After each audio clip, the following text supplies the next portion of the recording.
welcome your cards and letters of comment. Our mailing address is Nightline, WDAF, Kansas City, Missouri, 64108. Thank you for listening, and good night. WDAF, Kansas City. Dan Henry, WDAF Local News at 11. The outlook for Kansas City: cool tonight, warmer tomorrow. Kansas City, Kansas firemen and police are hopeful their efforts to recover a car and its driver from the Kansas River will be successful tonight. Witnesses say they believe the car that careened through a guardrail and off the south side of the Central Avenue Bridge early this evening contained only the driver. Firemen believe they have hooked the car several times with their grappling hooks, but at last report were having difficulty in maintaining sufficient hold to raise it from the river's depths. Jackson County Executive George Lear says he is hopeful his new middle ground proposals offered to union teachers and the Kansas City School Board this evening will be accepted by both sides in time for the school opening ordered by Superintendent Robert Medcalf this Thursday. We had long discussions over the weekend and last night, and I think the teachers have been very reasonable in this regard. There were some things in there that they wanted that are not included in this proposal. There's some things in this proposal that the school district felt were too much at times, but... News of the hour on the hour from American Information Radio. This is Merrill Muller in Los Angeles, and at this hour, publishing heiress Patricia Hearst is wanted by the FBI for questioning about the robbery of a Hibernia bank branch in San Francisco. An affidavit filed by the U.S. Attorney charged 3 other women members of the Symbionese Liberation Army with the actual robbery. But an FBI statement said Patricia Hearst may have been acting under a gun aimed by another person. The robbery netted just over $10,600, and in fleeing to 2 getaway cars, the robbers or their accomplices shot and wounded 2 elderly men. Correspondent Dick Shoemaker has more details from San Francisco. An FBI agent has said that a picture taken by a hidden bank camera shows what appears to be Patricia Hearst actually participating in the robbery. Apparently, Miss Hearst was holding a semi-automatic weapon. However, the FBI here in San Francisco is still not willing to say whether Patricia was acting of her own free will. The U.S. Attorney here in San Francisco, James Browning, said tonight if Miss Hearst was involved voluntarily, he will have no hesitation in issuing a warrant for her arrest. Dick Shoemaker, ABC News in San Francisco. Steel job deal challenged. That story coming up. All right, today we're going to make applesauce. Okay, keep your head back, Deidre. Don't you head that, Deidre? You pin them this way with the pins going out, okay? Let's play some C's together and hear how they sound. Are you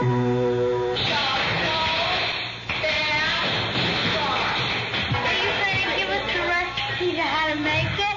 At the end, she gives you a book. Yeah, there's a book that's I can't keep the space and stuff straight. Yes, you can. Lisa, you fed it 12 feet of water. Are you all right? No. People working with girls' clubs can make a difference. This is Carol Burnett asking you to help your local girls' club or write to Girls Clubs of America, Box 35, Grand Central Station, New York 10017, to help get one started. You can make a difference. You want to be a physical education? You ain't have to do Good luck. all that science, all that Don't get me down. 2 major organizations have attacked the government's settlement of anti-discrimination charges against 9 major steel companies that will pay blacks and women some $31 million for lost pay on jobs denied. The NAACP and the National Organization of Women both condemn a provision in the plan which could cut off individual civil suits. But government officials indicate the copper and aluminum industries will be hit next for similar anti-discrimination settlements. Former Attorney General John Mitchell has weathered some tough cross-examination at his conspiracy perjury trial. Correspondent Ann Compton has details in New York. John Wing, the young prosecutor who's been putting in more than 2 years on this case, seemed to put all of his muscle into the cross-examination of John Mitchell.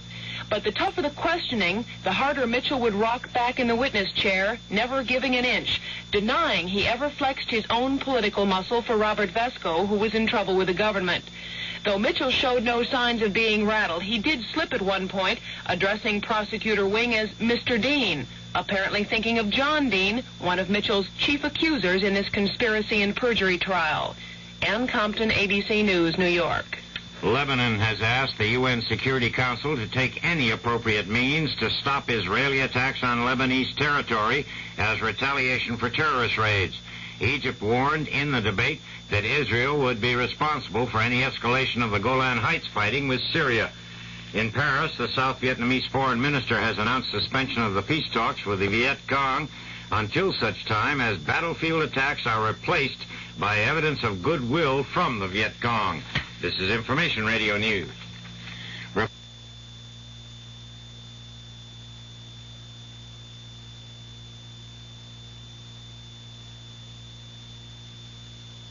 From the Kurt Murr Sports Desk, rain has washed out the opening round matches in the River Oaks tennis tournament in Houston, so all of those, plus tomorrow's, have been gathered into one bunch. All 16 of the opening round matches have been scheduled for tomorrow. The Kansas City Royals will play the Texas Rangers tomorrow and Wednesday. Steve Busby and Nelson Briles will pitch in that Texas series. St. Louis Cards lost to the Philadelphia Phillies tonight, 3-2, and East Tennessee State's Neil Cusack won the Boston Marathon today. The Kansas City outlook partly cloudy and cool tonight with a slight chance for showers and a low in the upper 30s. It'll be sunny and warmer tomorrow with a high in the 60s. Dan Henry, WDAF News.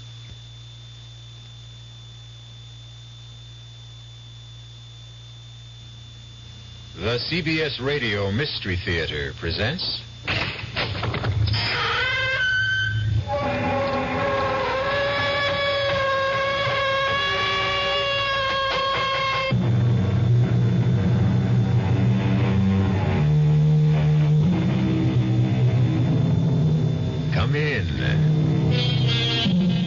Welcome. I'm E.G. Marshall. Welcome to the sounds of suspense.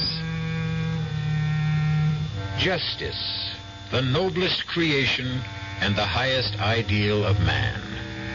The foundation of all religion and the cornerstone of every law. Justice, the birthright of every human being on the face of the earth. Justice, we're brought up to believe in it, to expect it. But what about those people who suddenly discover that for them, there isn't any justice? You just don't go around killing people, Eddie. But there are people who have to be killed. The war's over. It's been over for a long time. No, it isn't. Not for me. Eddie, you're home now. Don't you understand? What could we tell the police? The truth. We have no evidence. That's why we have to hunt them down and kill them ourselves, so that justice can be done. We can only have justice through the law. Okay. Tell me. Will the law give us justice? I just told you we have no evidence. Okay. No justice from the law. So where and to whom do we go for justice? Tell me that. Does that mean there isn't going to be any justice?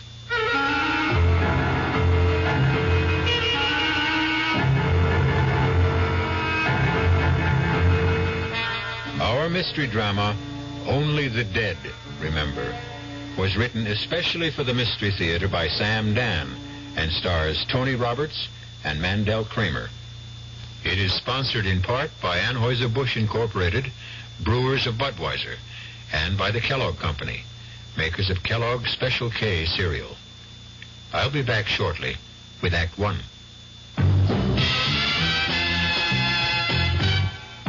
There's nothing wrong with drinking Budweiser sip by sip, is there? Well, the brewers of Budweiser think there's a better way. Sipping's fine if you're drinking wine. But Bud is the king of beers, a hearty drink. Look, rinse a 10 or 12 ounce glass with cold water. Then open a can or bottle of Bud and pour it right down the middle so it kicks up a good head of foam. Now, take a big drink and then swallow big. No sips. That's how it should be done. More taste, more beer drinking enjoyment. Thanks to exclusive Beechwood aging, Budweiser has a smoothness that lets it go down especially easy. Sure, it's an expensive way to brew beer, but brewing beer right does make a difference. That's why when you say Budweiser, you've said it all. Anheuser-Busch, St. Louis.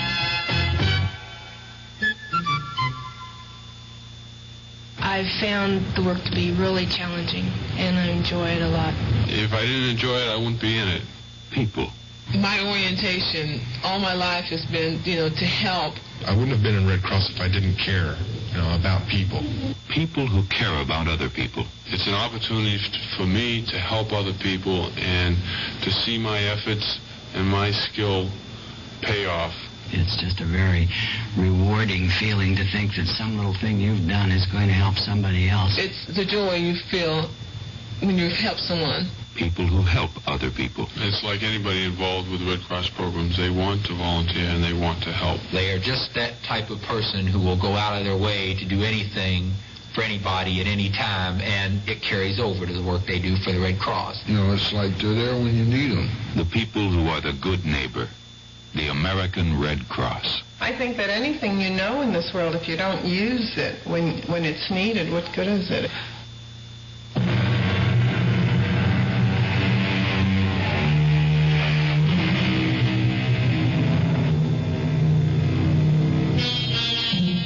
For a long time, ever since he came home from one of our wars, Eddie Benson has been looking for someone.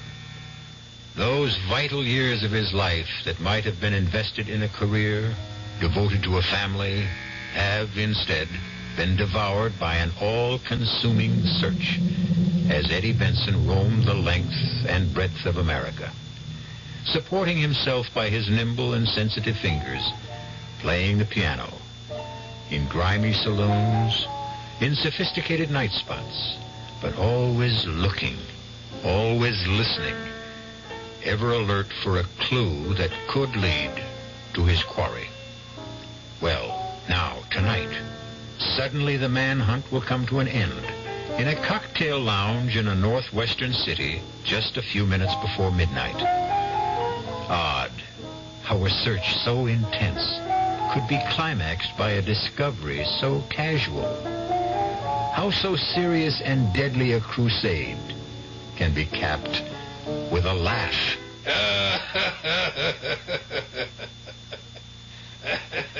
That laugh.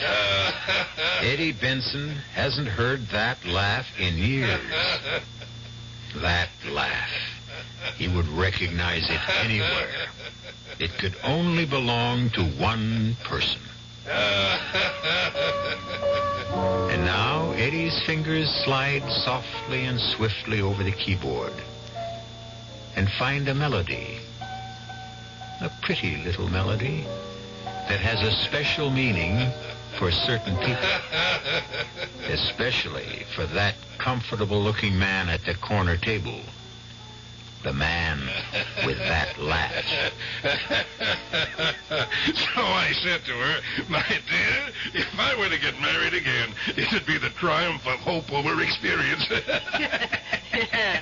Yes, sir, Mr. Jackson. That's a good one, all right. Oh, what's the matter, Mr. Jackson? The matter? You okay? You got a funny look on your face all of a sudden. Hey, Millie. You didn't get sick or something. Who's that? Who's that playing the piano tonight? Oh, there's some guy filling in for Woody. You know him? No. For a minute, though, I thought he may have looked familiar. That's just my imagination. Millie? What is it, Mr. Jackson? Ask him if he'll, You got a request, Mr. Jackson? Yeah, I have. Ask him to quit playing that song. You don't like it? It's kind of a catchy tune. Just give him this. Tell him to play something else.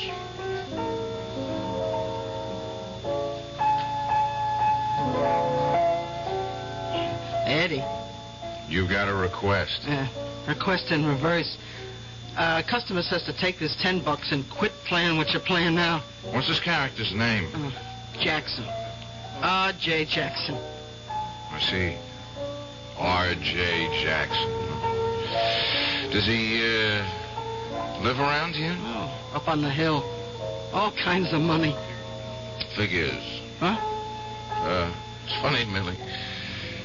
How it ends. Where it ends. There were times I thought it would never end. All these years. It kind of took over, It became a way of life. Look, I wish I knew what you were talking about. No, you don't, Millie. I think I'll split. You mean walk out? You can't just walk out on the How'd you like to make $10?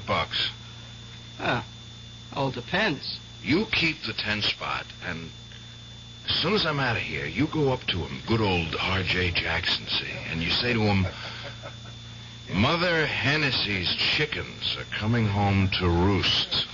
You're kidding. Say it. You're $10 ahead. Yeah, but you can't just quit in the middle of playing. Remember the chickens, Millie. See you around. Yeah. Oh, boy. The more I get to know musicians. Now, how'd that go? Mother Hennessy's chickens. Yeah. Mr. Jackson. Mr. Jackson, the piano player, he wanted me to tell you something. Yeah? I bet it's thanks. That's the easiest $10 he ever made. Well, what he wanted to tell you was... Yep. Well? Well, he said, let's see, Mother Hennessy's chickens coming home to roost. What's that? I'm sure that's what he said. Mother Hennessy's chickens are... No. Mr. Jackson.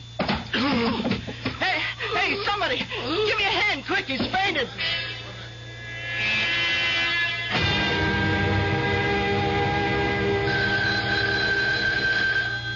Oh. What?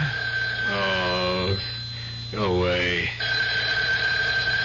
All right, I'm up. Yeah.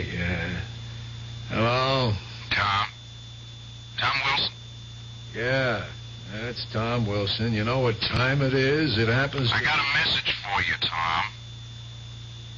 Mother Hennessy's chickens are coming home to roost. What? What did you say? Who is this? Hello? Hello?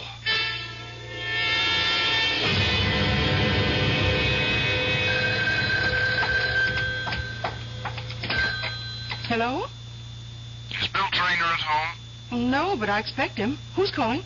Is this his wife? Yes, I'm Liz Traynor. Will you take a message? Well, of course.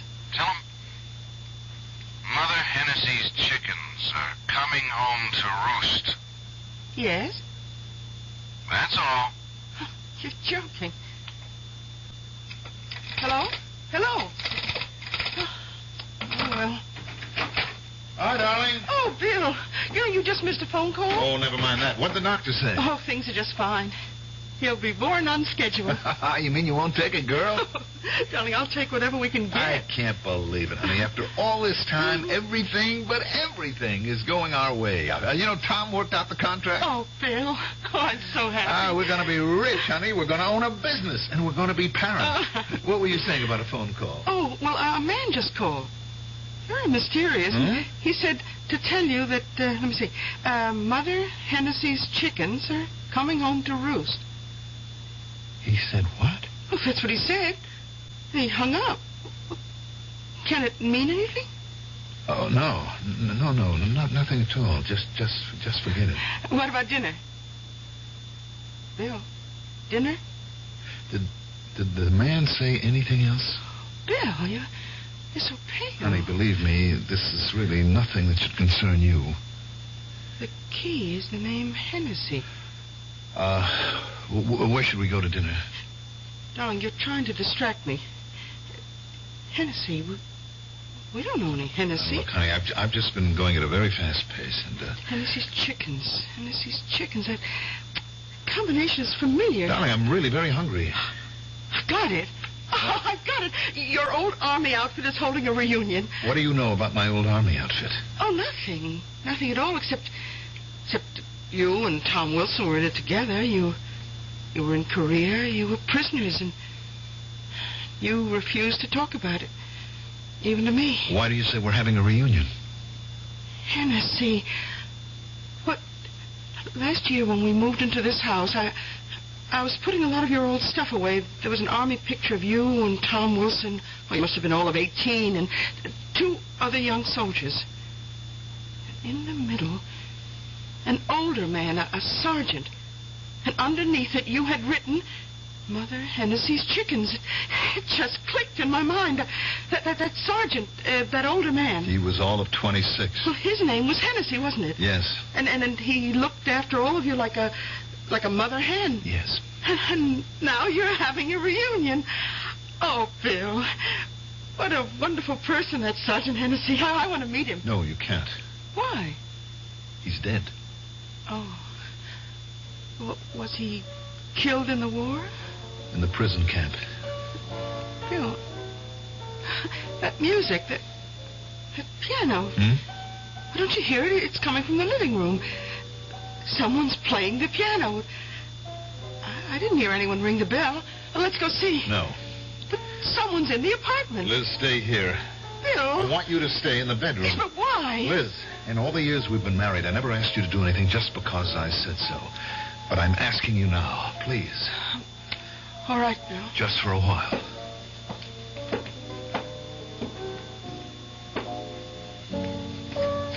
Hello, Eddie.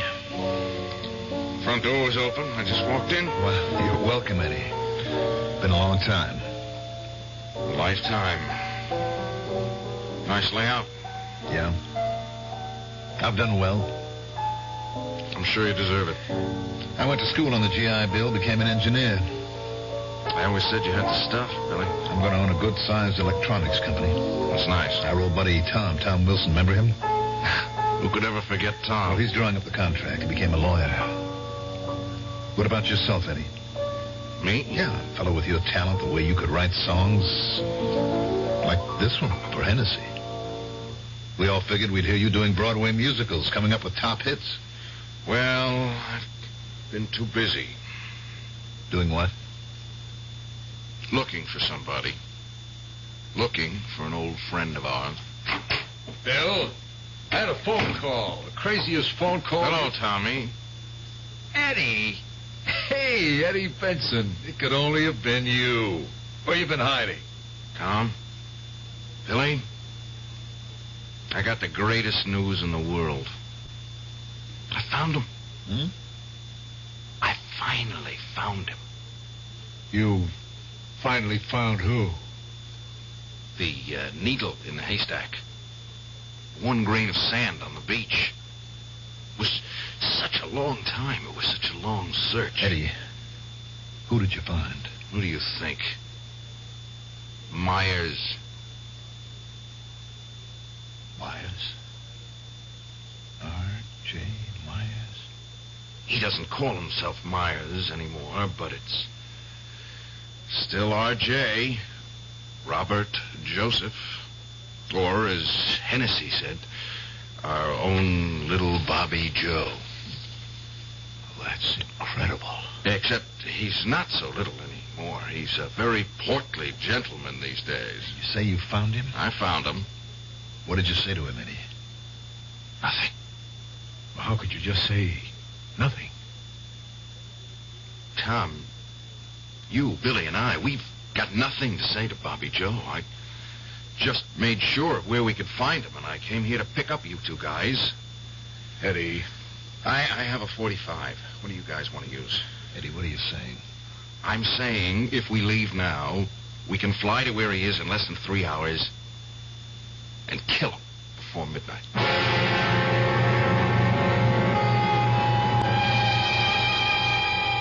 Kill. Into the pleasant, well-ordered, comfortable world of Bill Traynor and Tom Wilson, there suddenly intrudes a strange, terrifying, and ugly word. It's not a word of this world. It's a word that belongs to another world, a world of pain and horror, a world that they thought was dead and gone. We'll continue in that world when I return shortly with Act 2. Great taste in the morning. Kellogg's has that wholesome taste to get you up and grinning. This is Jerry Kauffer for Kellogg's Special K. We've been having some fun in our television and radio commercials by using a ball and chain to symbolize the slight overweight problem common to so many of us. We point out that being a few pounds overweight is just a little more difficult for you. Climbing stairs, just walking around, even sitting down can feel, well, like you're wearing a ball and chain. In case you missed the message, it's this. If you really want to get rid of that extra weight, you really have to work at it by exercising and with sensible meals like the Special K breakfast. A 1-ounce bowl of Special K, America's favorite high-protein cereal, 4 ounces of skim milk, tomato juice, and coffee. Less than 240 calories. Nutritious and, by the way, delicious. So why not begin each day with a Special K breakfast and then keep up the good work? Special K can't help you lose weight all by itself, but it really is a good start. Who knows how to help you solve your shopping problems? Your Better Business Bureau knows.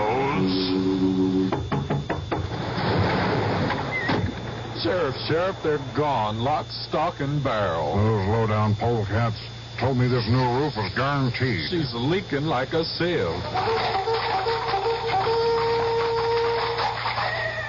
I'll help you with some good advice from the Better Business Bureau. Beware of the salesman who offers such a guarantee. Roof waterproofing requires skill and judgment.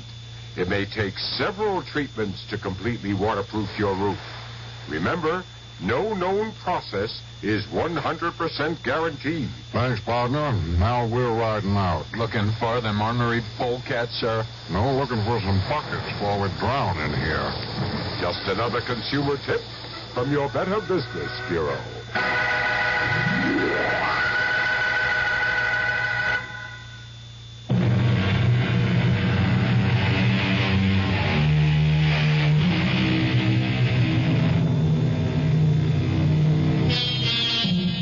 When they were 19 years old, Eddie Benson, Bill Traynor, and Tom Wilson suffered and starved and froze in a prison camp in North Korea. Now it's a lifetime later, and to Tom and Bill, Korea is barely a dream. But Eddie Benson is still stuck deep in the nightmare, still determined to carry out a deadly promise they made to each other long ago. I thought you two guys would be glad to see me. Now we can keep our promise. What promise? Tom, you're kidding, aren't you? Bill, you remember the promise the three of us made? Well, do you? Yes. It was more than a promise. Eddie. It was an oath. Look, Eddie. No, you look, Tom. You look back at a mound of dirt in that prison camp in Korea. You look back and see three guys, we three guys, were kneeling next to that mound of dirt because it's Hennessy's grave. Look back and hear us. Hear us swear never to rest, never to stop, never to know a moment's peace until we killed Robert Joseph Myers. Eddie, how can we just kill him? How? Simple. Blow his brains out. You live in another world whether you realize it or not. Now, you just don't go around killing people. That there are people who have to be killed, Tom. You're not in combat. The war's over. Not yet. Eddie, you're home. There's the law. Now, what do you tell the police? The truth. What's the truth? You know the truth as well as I do, Tom. Myers turned rat in Korea. He gave away our escape plan, and he got Hennessy killed for it. But can you be sure it was Myers? We know it was Myers. We knew, didn't we? Bill. I guess we did. All right, tell me this. If we were so sure, why didn't we denounce him 6 months later after we were freed? Why? You know why, Tom. You were the law student. You said don't denounce him. I said? You said. We had no hard evidence. A smart defense lawyer could get him acquitted at a court-martial. That's what you said. All I said was I wished we had more evidence. You said we would have to get Myers by ourselves. That's what you said. We would find him, kill him, and announce it to the whole world. And that's what we swore we would do. Do you remember, Bill? I remember. Tom? All right, Eddie, all right. But that was a long time ago. That doesn't mean it didn't happen. No, but it means it happened in another time, in another place, under different rules. In other words, you're not willing to do it. I can't do it. I'm an attorney, a member of the bar. I simply cannot be an accessory to a felony. Okay. Bill, what's your excuse? I'm not aware that I need an excuse. I spent my life looking for Bobby Joe so that justice could be done. Eddie, we can only have justice through the law. Okay. Tell me then. Will the law give us justice? We have no evidence. Okay. No justice from the law, then. Tell me, in that case, where and to whom can we go for justice? Well, does your silence mean there isn't going to be any justice? Eddie. Eddie what? Hennessy saved the lives of each of us more times than we can count. If it weren't for him, none of us would be around today. He was betrayed. He was murdered because of Robert Joseph Myers. Now, is that going to be the end of it? Eddie, there are certain realities. I know what you think, Tom. Bill, I want to hear you say something. I wish I knew what to say. You've got nothing to lose, Eddie. Yeah. Yeah, that's what it comes down to, doesn't it? I'm just Crazy Eddie, the piano player. You guys, pillars of the community. Rich, respectable, gutless. Well, I'll do it alone. Eddie, there must be another way out of this. Tell me about it. Look, I don't want him to go unpunished either. But Eddie, what's wrong? Eddie? I don't know. Hey, Eddie. Get me a drink of water. Tom, hold on, or he's going to pass out.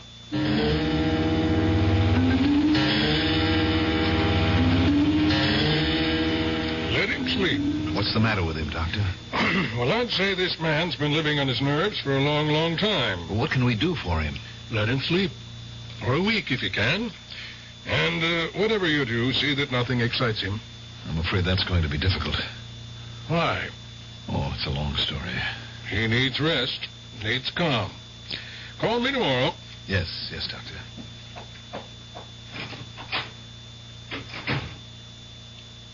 Bill. Try to get some sleep, Eddie. I feel so tired. I'll just rest a while, okay? Sure. I never felt so tired, except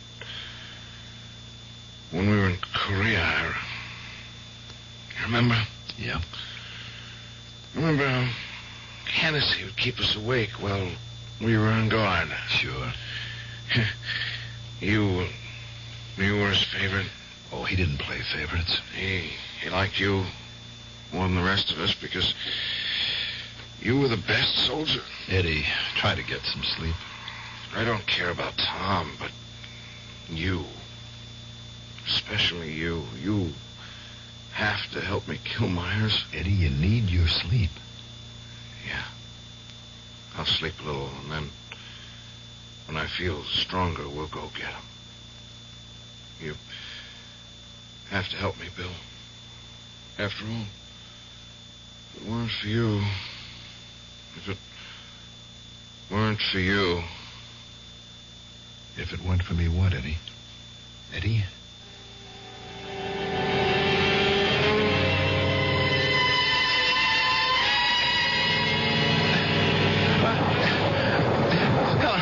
Help me, Sergeant.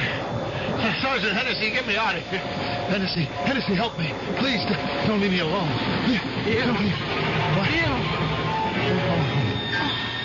I'm sorry. I was having a nightmare. Darling, look, you just can't keep torturing yourself. Oh, Liz, what am I going to do? It'll be all right. No, Liz, whatever I do, it won't be all right. It won't. Oh, surely you just can't. Just can't what? I better not say any more. Why did Eddie have to show up now? Darling, what are you going to do? I don't know. But I just can't go and kill Myers. It would be throwing away my whole life. Yours as well. Liz, please help me. I can't help you. No one can help you.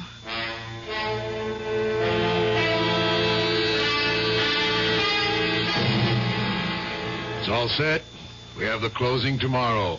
You'll own a factory, Bill, my friend. Yeah. Is Eddie better? Yeah, he's sitting up now. He's getting an appetite. In a couple of days, the doctor says he can be out of bed. You know what we have to do, don't you? We have to get word to Myers somehow. I don't like this any more than you do, but we have to warn him to keep out of sight for a while. I suppose. Has he told you where Myers is living? No. He won't even tell me what name Myers is using. Why? I don't think he trusts us, Tom. He thinks we betrayed him and Hennessy. Bill. Look, Tom, what's the use? In a sense, we have betrayed Hennessy. We've even betrayed ourselves. It's all part of what you have to do to live. Now, we must find out where Myers is. Eddie won't tell me. He might tell me. I'll get it out of him somehow. We'll save him yet, in spite of himself.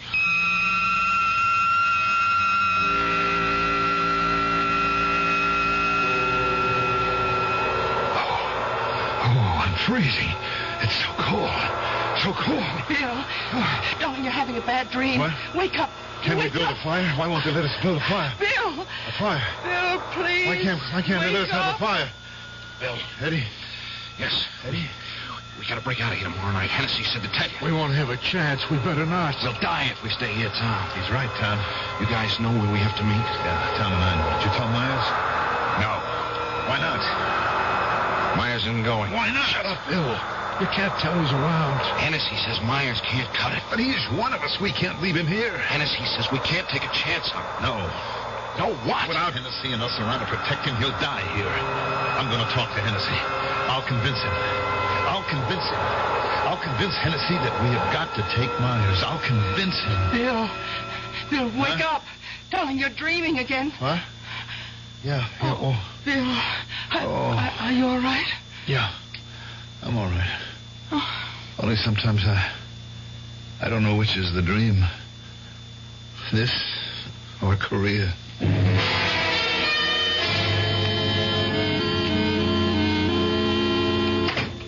Hi, darling. Oh, hello, Bill. Tom's here. Oh? Yeah, he's inside talking to Eddie. Yeah, I've got something to say to Eddie, too. Look, I almost forgot you saw the doctor today. Is there anything? Oh, everything's just fine. Oh, Liz, this should be the happiest part of my life. I know, Bill. I'll be right out. Well, how is everybody? I want to thank you for everything, Bill. Oh, it was nothing. I'm leaving tonight. Leaving? Where to? There's a promise I have to keep. See if you can talk him out of it, Bill. He won't listen to me. He won't tell me anything either. I won't try to talk you out of anything, Eddie. I want to go with you. Bill. What for? To help me or to stop me? I don't know. I just feel that I have to face Myers with you. And then... Well, right now, I don't know. Fellas, if this is the way the conversation is going, I have to leave. I can't be part of what happens. Well, Eddie, where are we going? I'll tell you when we get there. What's the matter? Don't you trust me? Are you going to try to save him? I don't know what I'm going to do. We're in this because you tried to save him the last time, you remember? Yes, I remember. When are we leaving? Tonight. All right, I'll go pack. You don't need much. Just a toothbrush, a razor, and a revolver.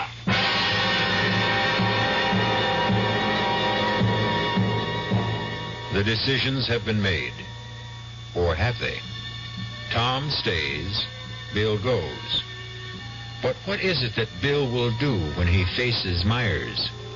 Right now, his emotions are those of a 19-year-old. But how long can those emotions sustain a man who is close to 40? We'll know when I return shortly with Act 3. Hello, this is Goldilocks. It seemed like only yesterday that I was a little girl tasting porridge. You know, this one's too hot. This one's too cold. And now I conduct taste tests on diet drinks. And there's one I must tell you about. Sugar-free diet 7-Up. It has a fresh, natural, delicious taste. It drives my taste-o-meter crazy. Sugar-free diet 7-Up. This one's just right. Hi, I'm Nanette Fabre. 11 million Americans have an untreated hearing problem, including 3 million school-age kids. I was one of those kids, but I got help.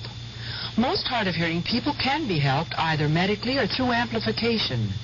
There is a Better Business Bureau booklet that may help you, and it's free. Write Better Hearing Institute, Box 1840. That's 1840, Washington, D.C. You want to hear what you're missing.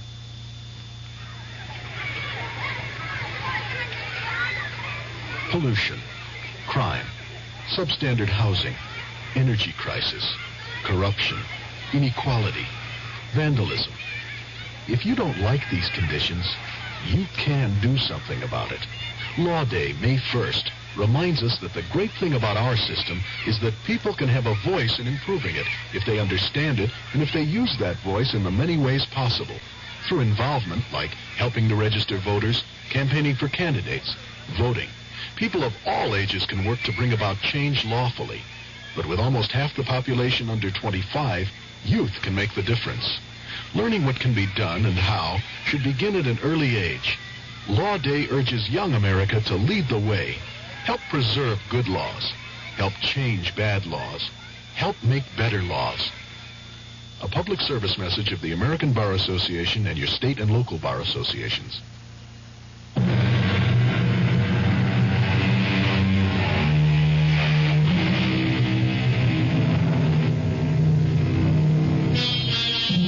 Many of us spend our lives searching for the truth. But what is the truth? When are we closest to the basic essence of our existence?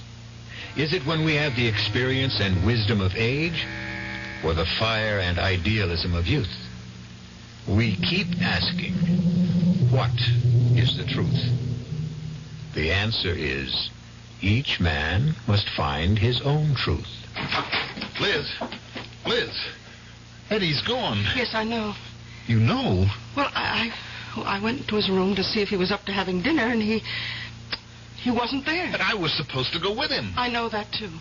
How did you know? I didn't tell you. Darling, you didn't have to tell me. Well, then how? I have faith in you, Bill. I have faith that in the end you will do what's right. Looks as if I'm not going to do anything with Eddie gone. Well, do you really want to find him? But how? How could I even begin to look? I know where he went. You know? How do you know? Well, while he was sick, I sent his clothes to the cleaners, and in his pocket there was an airline return ticket. A ticket to where? Now, look, Bill, I won't tell you unless you take me with you. Honey, you can't go in your condition. Bill, we have to do this together. But it might be dangerous. You're wasting our time, Bill. We should be getting the next plane for Central City.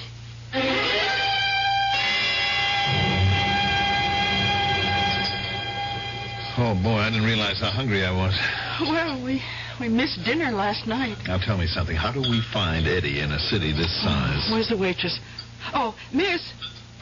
Oh, could you bring us the morning paper, please? How's the paper going to help us? Well, the paper would carry ads for the night spots where he might have worked. Hey, it's right. If he found Myers, it would probably be in a bar or a club. Yes. Oh, thank you, miss. All right, darling, you go through the ads. I'll just sit and finish this coffee. Then I'll start looking for Eddie. Well, I intend to go with you. Oh, no. No, you don't. It's miserable out. It's snowy. Now, you stay in the hotel. I can find him. Bill. Oh, Bill, we won't find Eddie. What do you mean? Look at what it says. Here in the paper. Let's see. Yeah. Eddie is dead. What? Musician found shot to death. Police puzzled by mysterious murder. Body discovered in hotel room. No apparent motive. Eddie dead? How can he be? Only yesterday. Well, do the police have anything to go on? No, it says here no leads, no clues. Liz, it had to happen last night. Someone was waiting for him. It has to be Myers. Well, look, we'd better tell the police. But Eddie said that's not the name Myers is using. We don't know who he is. Liz, Bill. Tom, what are you doing here? I just got in. I checked the hotels and ran you down. Then you know. Yeah, I saw it in the paper. That's why I flew out here. But, Tom... What? How could you... Liz, what is it? Oh, nothing. poor Eddie. You know what this means? We're both in trouble now, you and I. Why? It's obvious Myers knew Eddie was after him, so he killed him. Tom, we have no choice. We have got to find Myers. But while we don't know who he is, he knows who we are. In this big city, who is Myers? He could kill us from ambush and get away with it. Oh, Bill. Of course, there's one thing we could do. Yes? Call it off. How? Take the next plane out of here. That would be our way of telling Myers it's all over. Is that what you want to do? I'm not saying it's what I want to do. I'm listing our options. I think we have to find Myers, Tom. This time we can turn him over to justice. Oh, it's funny the way it worked out. Eddie had to die so that justice could settle accounts with Myers. We have to find him first. All right, we'll try all the music places. Liz, you stay here and stick close to the phones. If either of us gets a lead, we'll be in touch.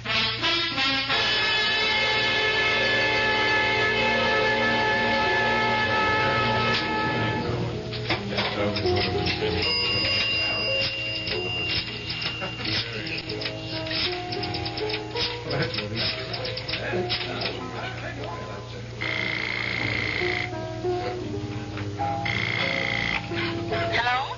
Darling? Oh, any luck? No. Has Tom phoned in? Not yet. Well, let's hope we get lucky. Bill, something bothers me. It must be my imagination again. Why? What is it? I don't know, but it has something to do with Tom. What? I can't put my finger on it. Just something that doesn't sound right. Well, what, honey? What could be wrong about Tom? Bill, now I know. Wait a minute, darling. I'll call you later. Miss? Oh, yes, sir. Care to order? That tune. Would you ask the piano player where he learned it? He learned it from me. I hum it all the time. You know, he says to me, "Hey, Millie, I like that." Now he plays it all the time. I knew the man who wrote it. Eddie Benson. Oh, you knew Eddie? Sure, we were good friends. It's a shame what happened to him. He was, I don't know, somebody once told me a word. Mercurial. Yeah, he was a mercurial character. That he was. A guy like him. Oh, he got a lot of people sore at him. Well, at least he left a pretty tune to remember him by. I just can't get it out of my head. Everybody loves it. Well, almost everybody. I know one character who didn't. That so? Oh, yeah. Yeah, you know, it was Eddie's last night on the job. He was playing the tune. And then this guy, who he comes in here all the time, this guy wanted to give him $10 just to quit playing it. You're kidding. No, it's a fact. Do you know the guy? Oh, sure. He's a regular. Oh, he hasn't been in lately. Yeah. One thing I got to say about old R.J. Jackson, he's got a tin ear. R.J. Jackson. Tell me more about him.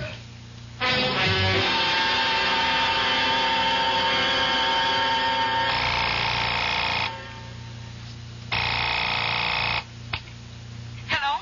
Liz, I found him. How? I'll tell you later. His name is R.J. Jackson. He has a place out in the country up in the mountains. I'm going there now. Oh, Bill. As soon as Tom checks in with you, tell him to take Route 603 to Mountain Lane. Turn right and go up the hill as far as he can. That's the place. But, Bill, there's so much snow. They keep the roads clear up there. Bill, I must tell you, I know what bothers me about Liz, Tom. I want to get started. Look, how did Tom know to come to Central City? We didn't tell him where we were going. He said he read about Eddie in the morning papers. Yes, but Tom was already in Central City early this morning. How did he get Darling, here? you're talking about Tom. Now, I'm sure he... Look, honey, I have got to be on my way.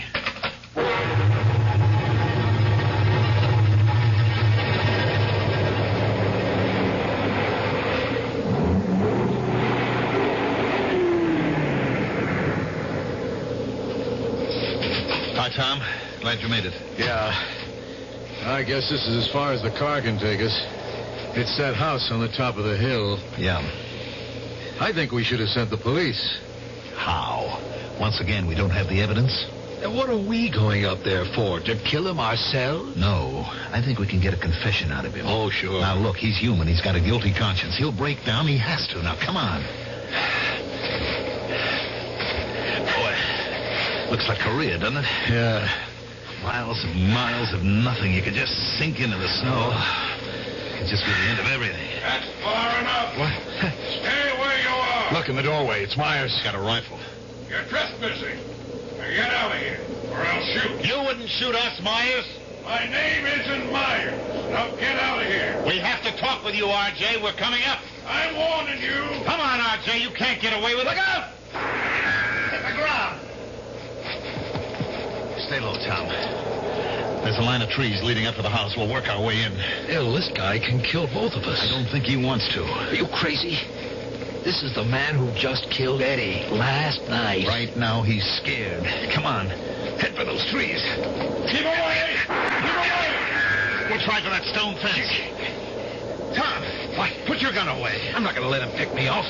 He'll show himself in the doorway when he wants to shoot again. Don't. He's only trying to scare us off. I see him. Don't, Tom. Don't. I got him. I got him. Look. He's on the ground. Hurry up. Come on. R.J. Don't kill me. Don't shoot again. Get me a doctor. You'll get a doctor. But first, we'll get a confession. Now, you sold us out in the prison camp. Confess. No, I didn't tell. Let him alone. He'll confess later. Let's bring him inside. No, he'll confess now. And when Eddie Benson found you, you shot him. No, I didn't. Then who did? I'm hurt bad. Get me to a doctor. Bill, you were always a good guy. Help me. R.J., it was a long time ago. The world's forgotten. I don't even think you could be brought to trial for it. It's just among the three of us.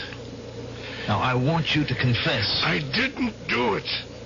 Honest, I didn't do it. You did, because you didn't show up. You stayed behind. You told the guard. No. What did they give you?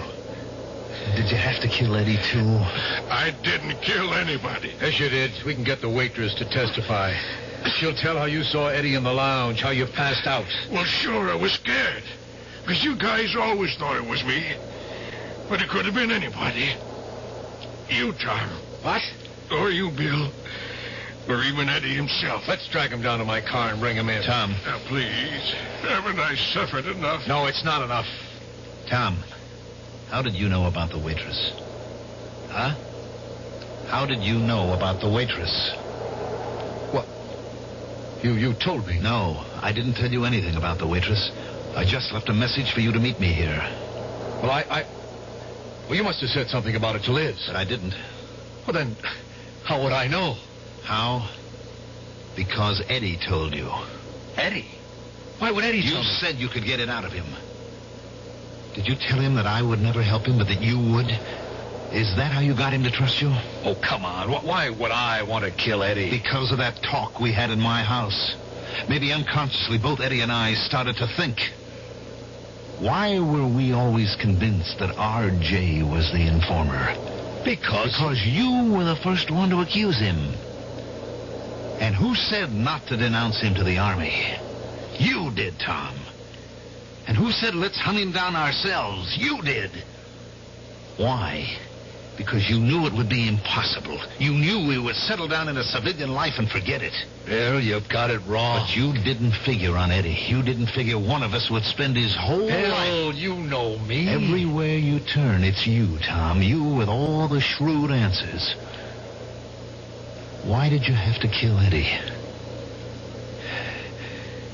Because he was starting to talk just like you are. And then he figured it out. And he wanted to kill me. So I had to kill him. It was self-defense. I had to kill him. It was like it used to be. Back in combat. Kill or be killed. You were the informer. No, I informed, but I wasn't the informer. I just didn't do what Hennessy ordered. I didn't cover my tracks. That's why they found us. What did they pay you? Nothing. I wanted us to get caught. You wanted it? Why? Well, Hennessy was wrong. The only time in his life he was wrong. We could never have made it, Bill. All of us would have died in the snow. I was trying to save our lives. I tried to explain it to Hennessy. I tried, but he wouldn't listen. He would only say in that way of his, "Trust me, kid. It'll be okay." And I keep trying to explain to him. Believe me, I try. Every night for the last 20 years, I try to make him see it, but I can't find him.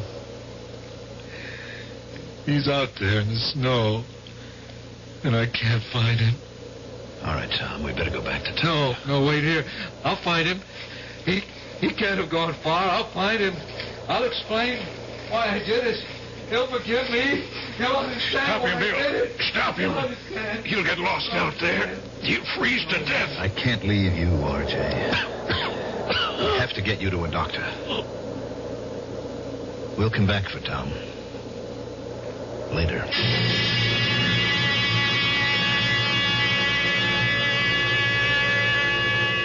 They found Tom Wilson later, much later, about the time of the spring thaw. The snow, the ice, had preserved the final expression on his face. It was one of peace and calm, as if he had actually found Hennessy, and Hennessy had forgiven him. Well, Hennessy would. He was that kind of man. I'll be back shortly. Oh, sure. You can talk about good-tasting diet drinks, but I know. I'm Goldilocks, and here at my taste-testing laboratory, I taste-test them all. And nobody's been drinking my diet drinks until I tested sugar-free Diet 7-Up. And then, kabloomy! Every bear wanted some.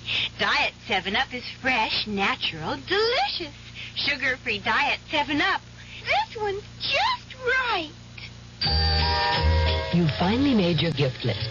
Your neighbor's child is 2, your niece is 6, and nephew is 7. But before you go to the toy store, there's something else you should do. Write Toys, Washington, D.C., 20207 for a free booklet on toy safety. That's Toys, Washington, D.C., 20207. This message is brought to you by the U.S. Consumer Product Safety Commission.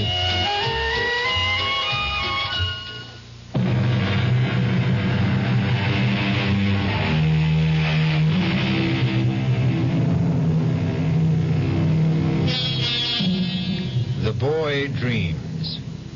The man does. It's what we call the generation gap. And this is not the distance between parents and children.